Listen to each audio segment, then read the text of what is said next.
Good afternoon, everyone. I am so happy to be here. Thank you for inviting me over. A group of y'all, I don't know if any of y'all were over there. A group of y'all were taking a hike through Deep Run Park, where my office is. And so I was showing the group around and offered that I do lectures, history lectures. And so from that, I'm here. So I am so glad that you decided to spend your afternoon with me. That's a great honor. Just a little bit about my background. Someone asked me where I was from. It's like, okay, how do I answer that?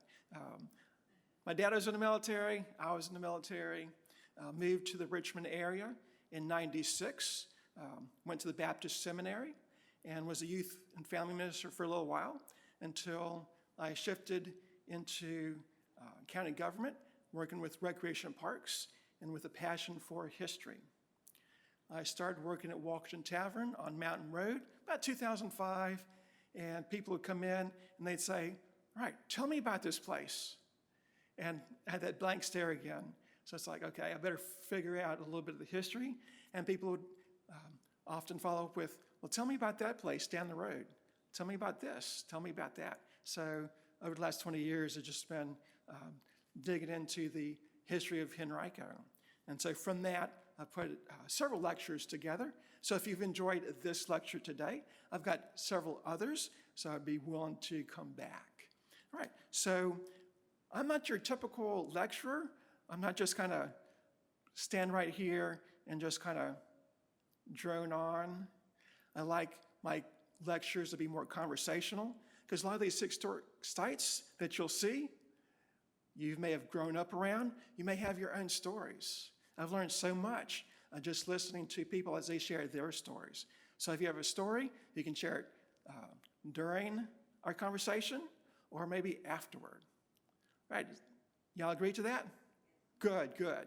And afterward, if you have any questions, again, you can ask questions as a group or come up afterward, ask me individually. All right, so let's go ahead and get started. Let's see. Before we begin talking about Henrico, we have to talk about who was here beforehand. So this is the John Smith map. If you go to any historic site in Virginia, more than likely you'll see this map. It's dated 1606, but first published in 1612, published several times through 1624, and it was actually the primary map. It was the Google map of that time period, used up until close to the 1680s. So on this map, the orientation is a little bit different. North is actually to the right. So the way this is laid out is as if you're going from England, going to the New World, this is what you're going to see. You're going to see on the lower right, the Eastern Shore, and then off to the left, you'll see the Chesapeake Bay, and then all the rivers that you can go up, the James River, York River, Pamunkey, and so on. So John Smith, two major travels taking about 2,500 miles up and down the Chesapeake Bay, down all these rivers, and he did a very good job of listing all the tribes, getting pretty good details about all the rivers. And just a few things that need to be aware of when you are traveling through the New World. You have to watch out for the sea monsters. This sea monster is right there. Unfortunately, this ship, I don't know what ship this is, getting ready to run into this sea monster. Now, they didn't believe in sea monsters at this point, but old habits die hard. When you talk about the indigenous people, the Native Americans, you have to talk about Pocahontas. Pocahontas and Chief Powhatan. Chief Powhatan was a name given to him when he became chief. Originally, his name was Wahuna Senecock. He was born on the Powhatan which you can see toward the center of this map right here. Powhatan Village was somewhere around Powhatan Hill, or maybe at Rocket's Landing area. So that's where Chief Powhatan was born. When he becomes chief, he gets that name. Initially, he had about 6 villages that it was under his control. By the time Jamestown shows up, there's about 30. Right. So when you're looking at this map, the lower part of the map, lots of villages notified by the dots or the little houses. Once you get higher up to this area, there's very few villages. This area, which we're in right now, was kind of the no inhabitation zone between the Algonquin tribes and the Monacan tribes. Go further west, that's where you get to the Monacan tribe. They're a different family-speaking group. So they didn't get along too well with the Powhatan tribes. So you talk about Powhatan, and you're going to talk about this person right here, right? This is Pocahontas, right? The Disney version of Pocahontas. Unfortunately, when we speak about Pocahontas, that's what people think about. Unfortunately, there's only one printing of Pocahontas when she was alive. And that was from 1616, when she traveled to Europe. And I guess you can imagine that this is not something that she would have worn. This is the Europeans' version of what Pocahontas, a princess, should look like with the European attire.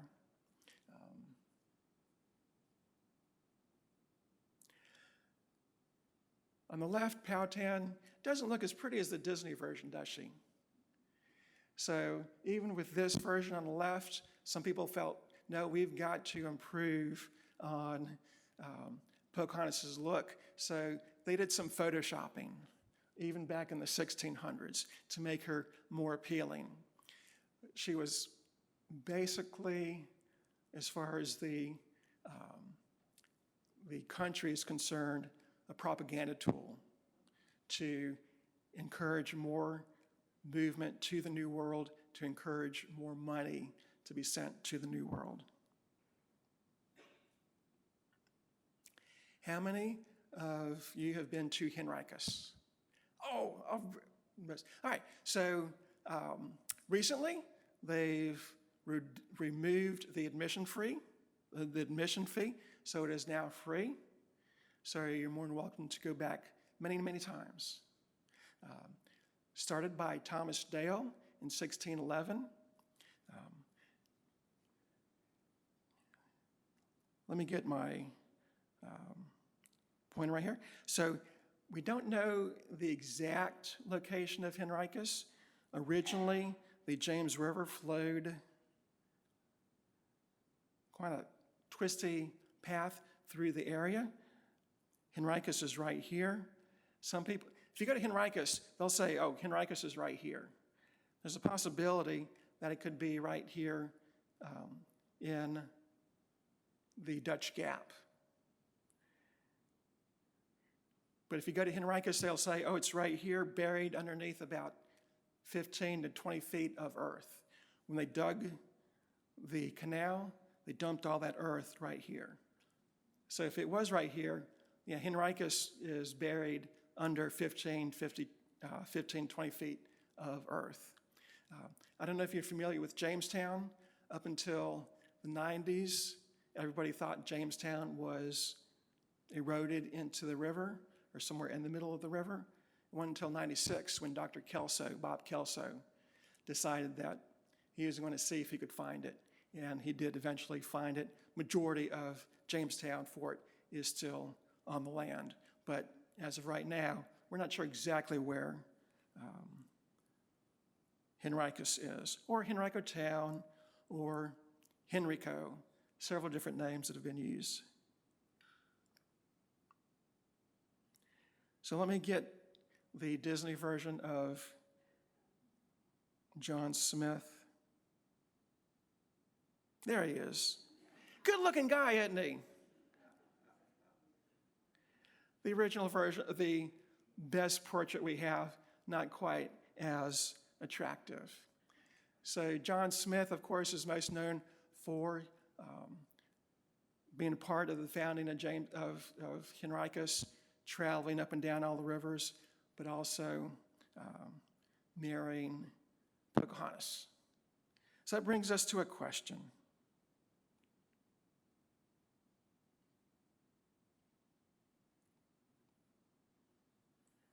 All right. Fact or fiction? Did Pocahontas save Captain John Smith? All right, let's see a poll. How many? No. Historians, even to this day, still can't agree. It shifts through time, but how many people think that this is purely fiction? How many people think it's a fact? Okay, so you're not much different from all the historians. But there are some things to think about. An interesting thing is that the historians will say, well, this fact shows that it's true. And on the other side, this fact shows that it's not true. So it really leaves a head scratcher. One of the interesting things is that John Smith doesn't write about this until the 1620s. He wrote several books before then, doesn't mention it. So why does he mention it about 13, 14 years after the fact? Pocahontas is dead. Chief Powhatan is dead. Most of the, John Rolfe is dead. Most of the witnesses are gone. So who's going to say, you're not telling the truth? That's something to think about. If Powhatan was going to, as John Smith, bash his head in, Pocahontas wouldn't have been there, most likely. Pocahontas was about 10 or 12 at the time. If this was going to be an execution, most likely children would not be there. And so a lot of people will debate, well, maybe this was some sort of initiation for John Smith. And that's where more historians are kind of shifting to. That they kind of went through this ritual, initiation, where they were going to bring him into the tribe, pretending to bash his head in, but not really. And then supposedly someone saves him. In this case, it's Pocahontas. And there is some evidence of that. Powhatan knew what he was up against, so he thought if he could bring him into his control by making him a chief or a werewance, he may be able to control John Smith. So today, the debate still goes on. Is it fact or fiction? More historians are leaning toward that it was a little bit made up. Who is the other person that is well known from Henricus? It is this guy, John Rolfe. John Rolfe had quite a journey into the New World. As he was coming over, his ship was wrecked on Bermuda Island. Unfortunately, he loses his first wife and child. Eventually, they reconstruct a ship, finally do make it to Jamestown. He quickly starts to plant tobacco, tries different strains, finds one from Trinidad, and the people like it. And all of a sudden, he moves to Henricus, then buys some property near Varina, planting tobacco. Becomes a cash crop, and basically what allows Virginia to survive. And the property that we believe where his plantation, or not his plantation, but his farm was just acquired by the county of Henrico last year or so. Centered somewhere, Henricus is right here. The Varina plantation is right about here. So that property will be preserved. Don't know what we're going to do with it quite yet. Hopefully, they'll make a decision soon. The other notable thing with John Rolfe is that he gets married to Pocahontas. Now, I keep saying Pocahontas. That's her nickname that she was given, playful one. She was born with the name Matoaka. When she was kidnapped, brought to either Jamestown or Henricus, she eventually adopted Christianity, received the name Rebecca. She gets married to John Rolfe. Now, a lot of people question whether or not this was legit. Was this business move? Was this romantic? May have been a little bit of both, but there is a letter that we have from John Rolfe. I'm going to read just a little part of it. You can kind of see, well, maybe there's just more a little bit than just political means. So I'll just read that.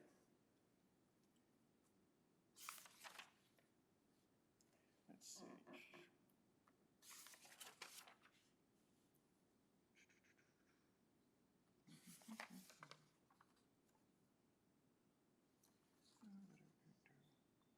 Oh, here it is. Okay.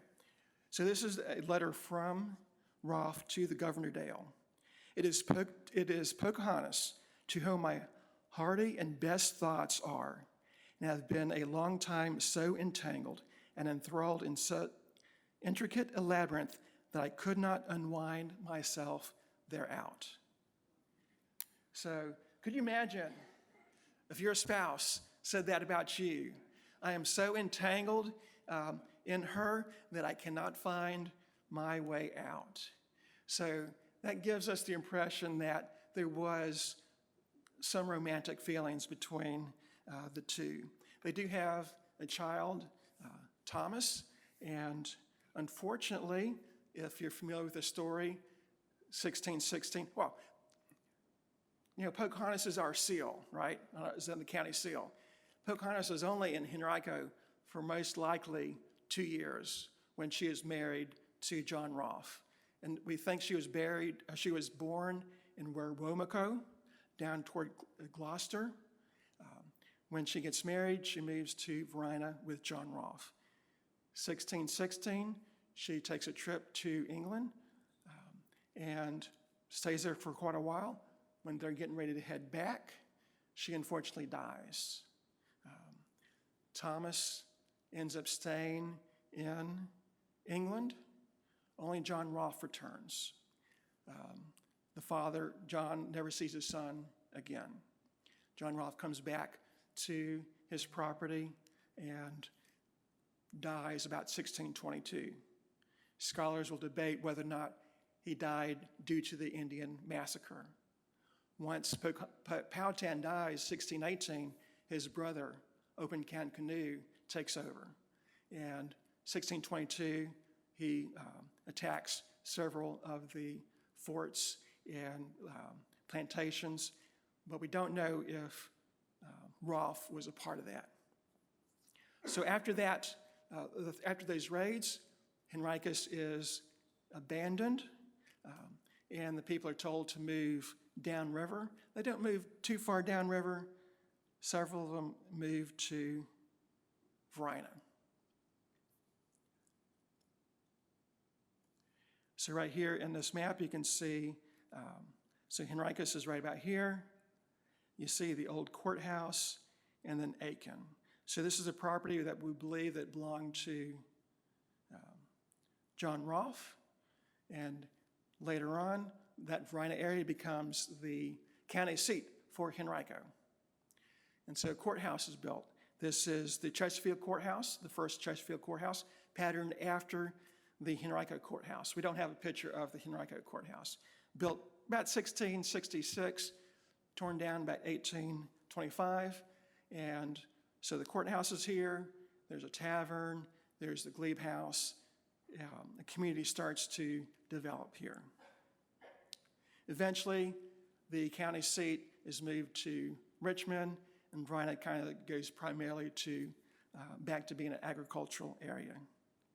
What's left of Varina is the Aiken home. So this home was built about 1853, 1855. I've got two pictures here. The picture on the left is during the Civil War. You can see some of the Civil War or Union soldiers around the porch. The family is on the porch. The picture on the left is a more recent picture. You'll notice that there's a little bit of a difference. The roof is different. The porch is different. 1941, tornado came through and significantly damaged the house. So that's why you see a different roof there. This was used quite a bit during the Civil War, used as a prisoner exchange camp, as well as a location for a pontoon bridge for the USCT troops moving from Chesterfield to Henrico during the siege of Petersburg. So this is what the house looks like today. Unfortunately, it's closed to the public. Hopefully we'll have it open very soon. Okay, how many of you, I'm sure most of y'all have heard about a guy named Nathaniel Bacon. Yes, all right. Did you know that he lived in Henrico?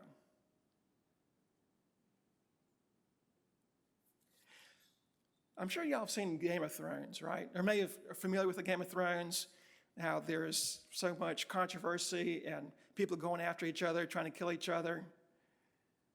The story of Nathaniel Bacon can top that, I think. Nathaniel Bacon was born in England. He got into some trouble, so his father said, "Here's some money. Get out of here. Go to the New World, so you keep you out of trouble." He shows up, buys several hundred acres in the Curl's Neck property, has a little bit of property which is now Bacon's Quarter in the city of Richmond, and because he's got some connections, he's voted to the council. And guess what? He starts trouble. Of course, there's still a lot of fighting between the Europeans and the Indians. One of Bacon's men is killed, so that sets Bacon off. So he ends up gathering men together and going after several of the Indian villages, killing everybody. He even got to the point where he supposedly conspired with one Indian tribe. Said, "I want you to go over here, kill your enemies. We'll help you, you kill your enemies. Gather some hostages and bring them back." When they come back, Bacon kills all of them. Now, the governor is not happy with this. Governor Berkeley is not happy. He sends a proclamation condemning Bacon. He tries to go to Henrico. He sends his men to go to Henrico to try to read this and capture him, but his supporters prevent that. So Berkeley goes back to Jamestown. When Bacon goes to take his seat at the council, Bacon confronts him, takes away his title. Bacon apologizes. Bacon gives him back his title. They go back home. Bacon still is attacking various tribes. And there's this back and forth between Bacon and Berkeley. Bacon goes down to Jamestown, tries to find him. Bacon escapes. Bacon returns. Bacon flees. Bacon goes back, tries to capture Berkeley. Berkeley runs. Bacon burns down Jamestown. He flees, and eventually Bacon dies of probably dysentery, a few other things. And once that happens, the Bacon's rebellion is over with.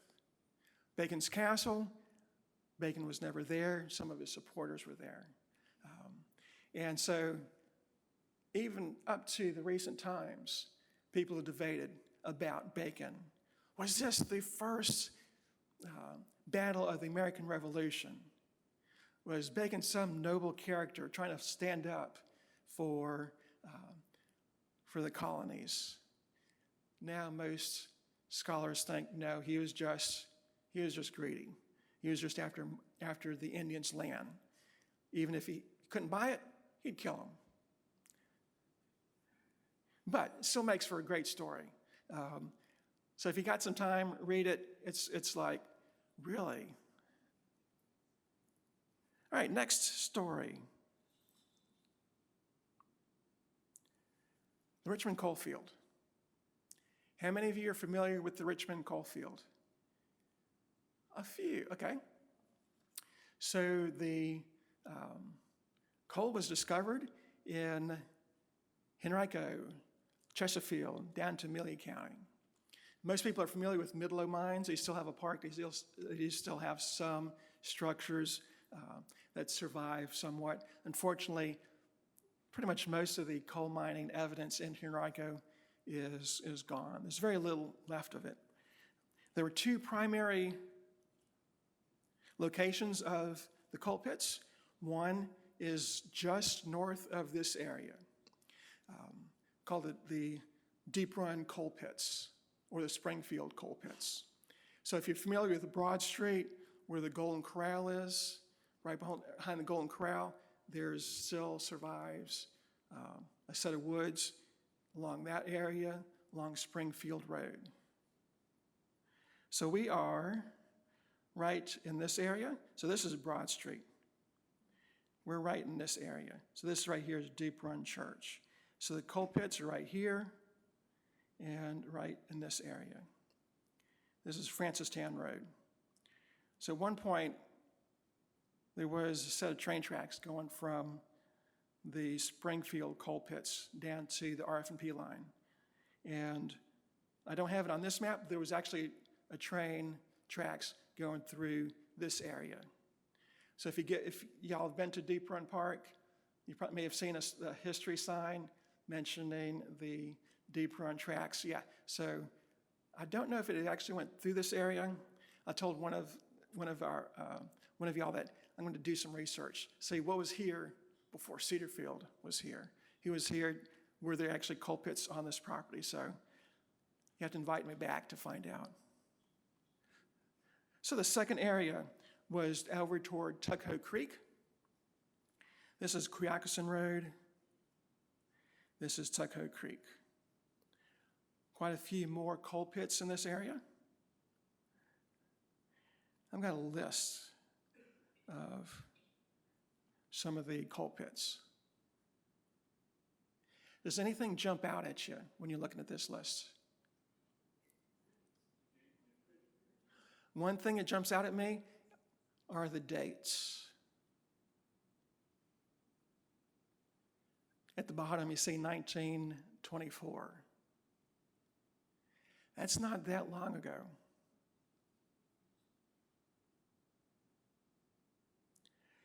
We do have Tuckahoe Creek.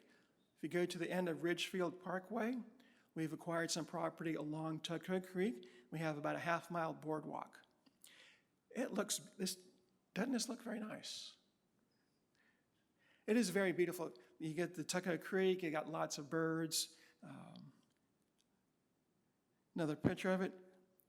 But the interesting thing is, on the south side of the boardwalk, if you look south, that was the beginning of the Tuckahoe Creek Navigation Company. If you've got tons of coal, how are you going to get that to Richmond? Taking all that coal over the roads, very, very difficult. So 1837, a company was formed, the Tuckahoe Creek Navigation Company, and from this area, they built canals, locks, sluices, and other apparatus to help get that coal to the James River Kanawha Canal. So if you were here 160 years ago, this property would have been full of boats, full of wagons, full of coal. Unfortunately, it lasted about a dozen years before they built the train tracks to take that coal down to the canal. If you follow in local news, you may have learned that we've gotten some more property, getting ready to build another boardwalk. So this is further down on Lauderdale, and we're going to build a boardwalk all along this way. So hopefully when that's built, we'll be able to see some of the remains of some of that, the canal. You ever heard of Gayton? Any of y'all heard of Gayton area? All right. When you talk about West Virginia, talk about all those towns, most of the time you say, oh yeah, that was a coal mining town. When you talk about Gayton, Gayton was a coal mining town. And so this was the pictures that we found of the Gayton Coal Mining Company. And just like you hear stories of coal mines in West Virginia and everywhere else, there's always going to be accidents. I believe 1913, there was an accident at the Gayton coal mine. Up to 6 people died. They don't know exact number because there were people missing that were never found, which they assumed may have died. So after that accident, the Gayton coal mine closed up. Our premier historic site that you can go by today is Meadow Farm. That is off of Mountain Road, not too far from 295 Staples Mill Road exit. The Shepherd family acquired this property in 1713 and stayed here till the 1970s. Mrs. Elizabeth Crump was the last owner. Her and her husband had decided to donate the property to the county to open it up as a park. So they donated everything, the land, the house, the furniture, their clothing, all their documents going back 160 years, which is quite an amazing story. So if you haven't had a chance, you can take a field trip down there, take a tour of the house. We've got some of the farm animals on the property. Here's a picture from the 1920s. I won't spend too much time going through because you go through that yourself. All right. Here's a picture of John Shepherd, Virginia Shepherd, from the 60s. Now, if I had to ask you to describe John Shepherd, what would you say? Kind of looks dignified, right? But what about Virginia Shepherd? She looks tired. She looks worn out. Now, she had 9 children. She was in charge of the property, including the enslaved, which sometimes averaged around 17. That's a lot of people that she was responsible for. But one question I want to ask is, why aren't they smiling?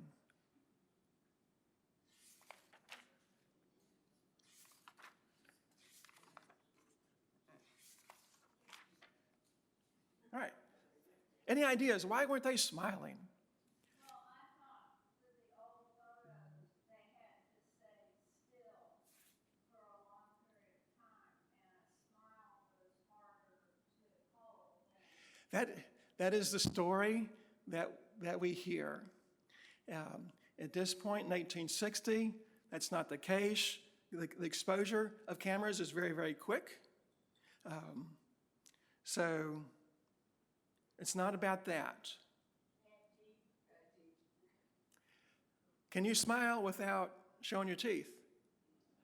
Yeah, so it's not that. Right. Let me bring in somebody to maybe enlighten the situation. This is from Mark Twain. You have to excuse his language, just one word. A photograph is a most important document, and there's nothing more damning to go down to posterity than a silly, foolish smile caught and fixed forever. So smiling was undignified. And you can back that up if you go to the Virginia Museum of Fine Arts.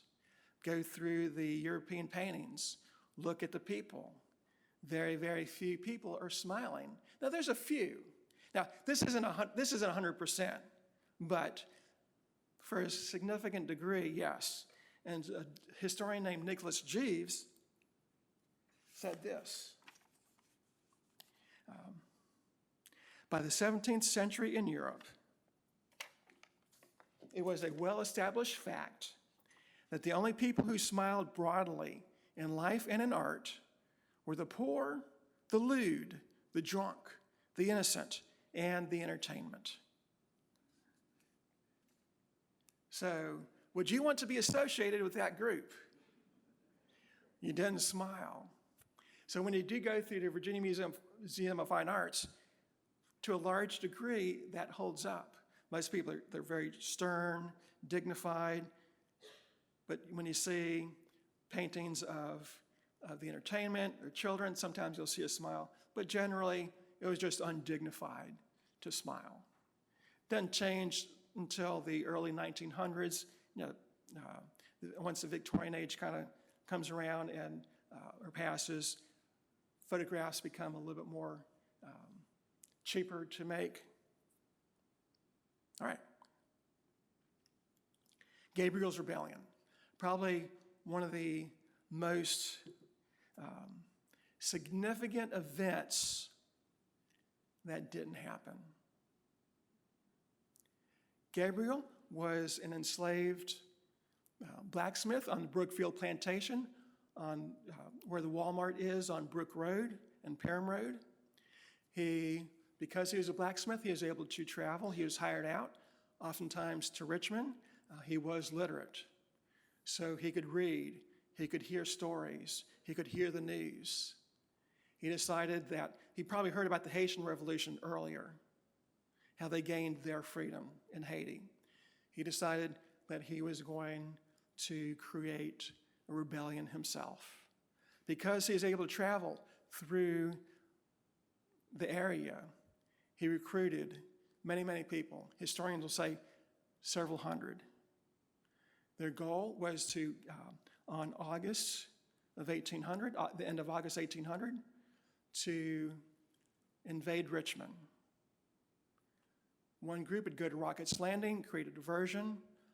The other group go to the Capitol, capture the governor to demand their freedom. However, two things happened on the day that it was supposed to take place. Two of the enslaved, Tom and Pharaoh, who were enslaved on the Meadow Farm plantation, backed out. They told their enslaver, John Shepherd, about the plot. He was able to get a letter to the governor before that evening.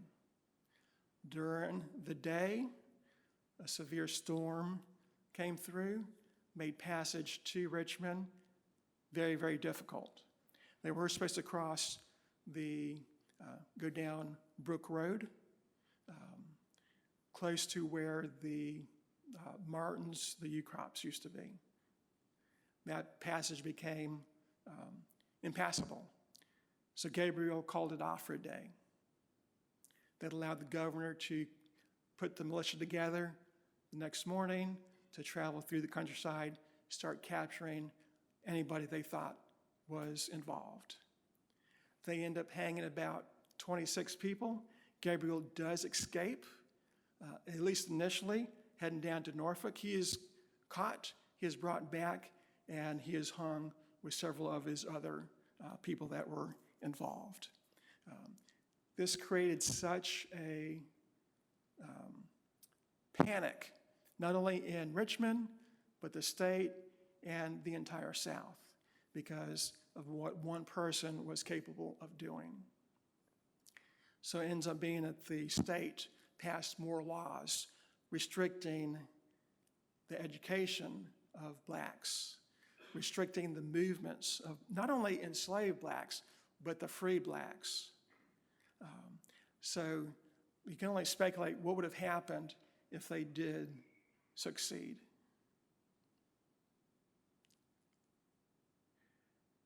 All right, let's see. I'm going to move past this. This was for a lecture on the eastern side of the county. Right. How many of y'all shopped at Best Products? A couple of y'all. The one at Cuyaxon Road? All right. So Best Products was a Richmond-born company. They were a retail merchandiser and headquartered initially in Richmond, eventually moved out to Henrico, where that property is being developed. They were avid art collectors. If you go to the Virginia Museum of Fine Arts, you go to the cafe on the first floor, it's called Best. When the Lewises died, they donated a lot of their artwork to the museum. One story that's told is that they,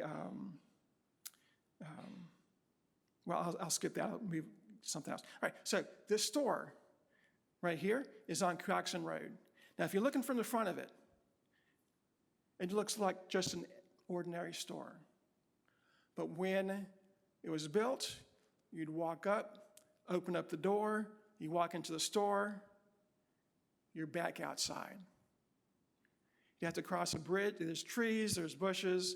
You have to cross a bridge to get to the real store. So why in the world did they do that? If you go to the side, it looks like the facade was ripped apart, pulled away from the store. They were such avid art collectors that they wanted to bring art into the stores that they built. So there's 8 stores that they had a unique facade. Unfortunately, all those buildings have been torn down or their uniqueness has been removed. In Midlothian, there was a store, they had a store where it looked like the walls were starting to curl in.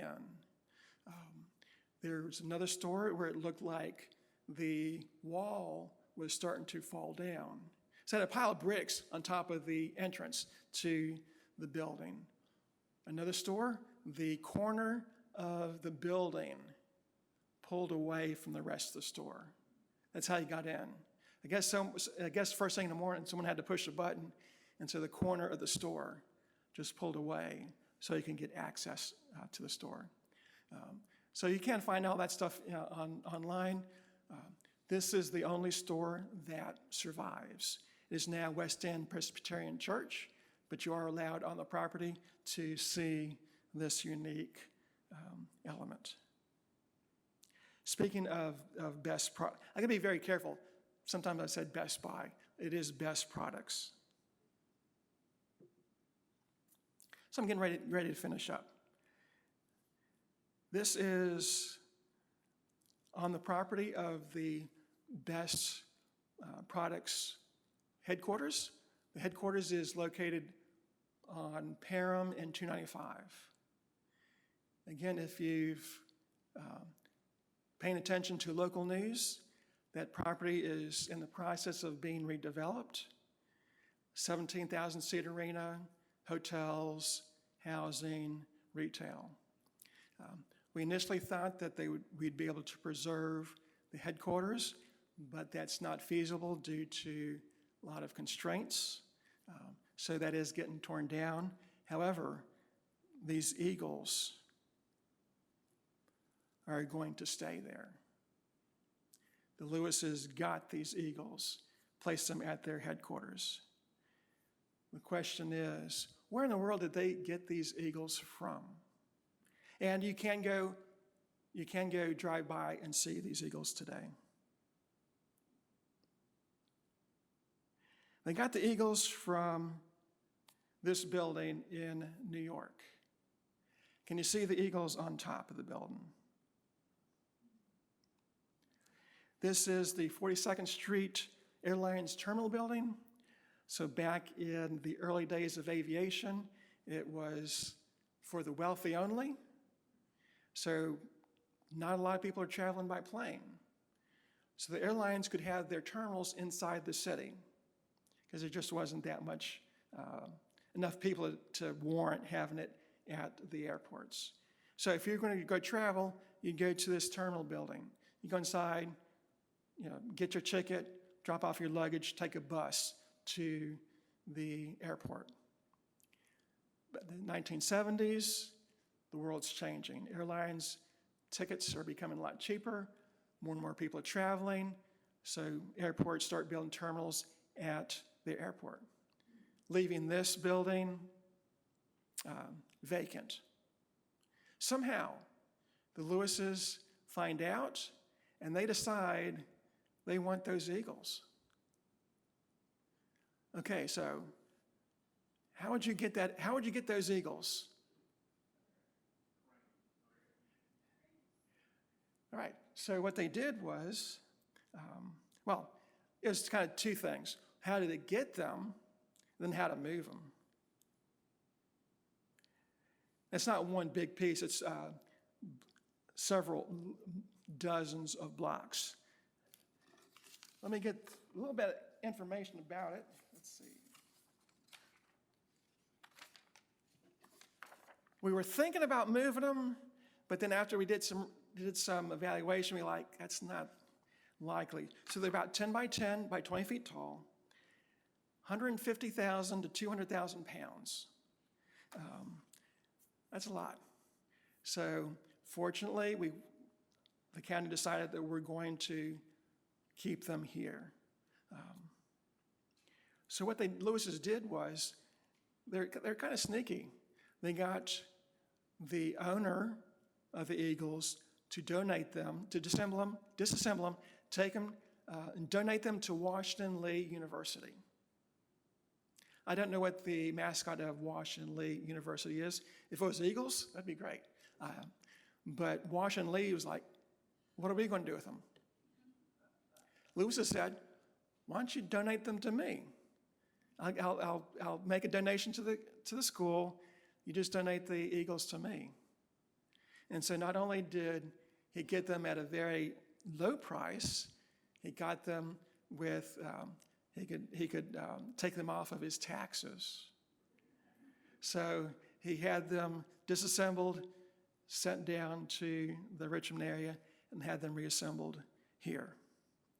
All right. I think that, oh my gosh, we're running out of time. That is, I think I'm going to finish there. I got lots and lots more. So you have to invite me back in a couple months. But I do want a chance to, for any of y'all to share any stories or to ask questions. And I think we want to record this. So if there are any, if there's anyone that, yeah, this is sharing time. Okay? Anyone would like to share or ask questions?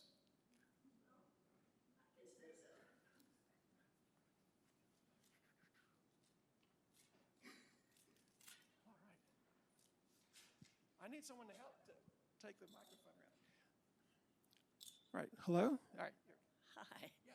Well, I remember when the headquarters at Best Products closed down. I don't know if it closed down, but they were getting rid of the contents. And they had kind of an art sale. And I went because I always wanted to be an art collector. I just didn't have enough money to be a big art collector, but I thought maybe I can get something. So I do have two prints and one oil painting that I bought there. So it was worthwhile. Yes, it was great. I think they, it was very, very interesting to see what they did. I didn't know about the eagles. How do you get onto that property?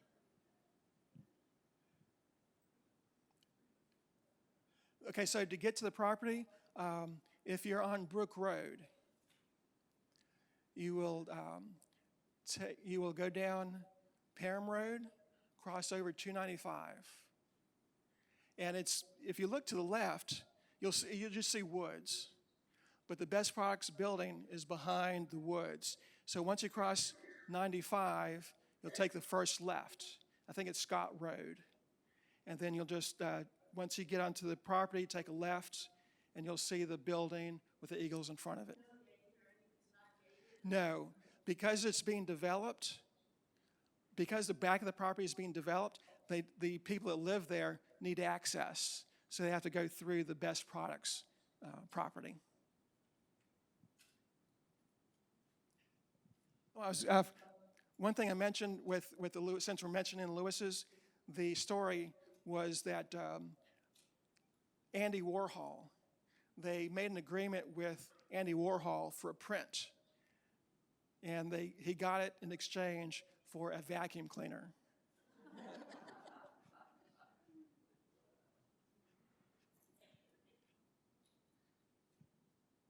The Lewises were neighbors of ours at Virginia Beach, and they had kind of a one-story house with a swimming pool that was like a lap pool. It was very narrow, and she would swim laps every morning and every afternoon. And she had there was a window facing the street that had an Andy Warhol painting at the window. So every time you walked up the street, you could see Andy Warhol. And then she had another one facing the beach.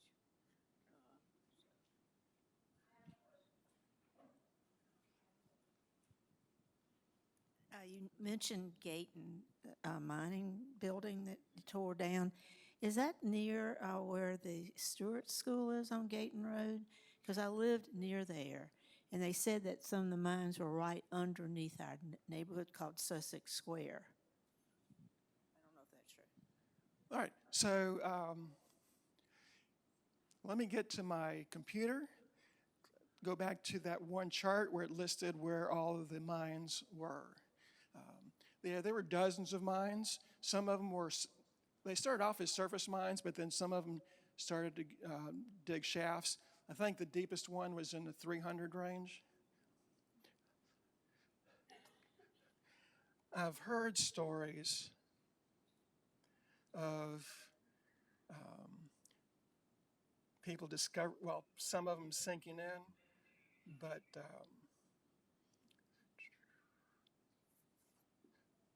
so Gayton, Gayton and Ridgefield Parkway.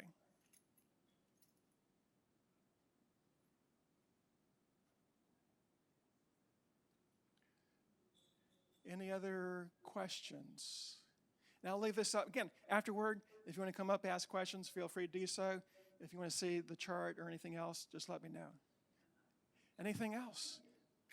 All right, thank you very much. And I'm here for a few minutes to chat.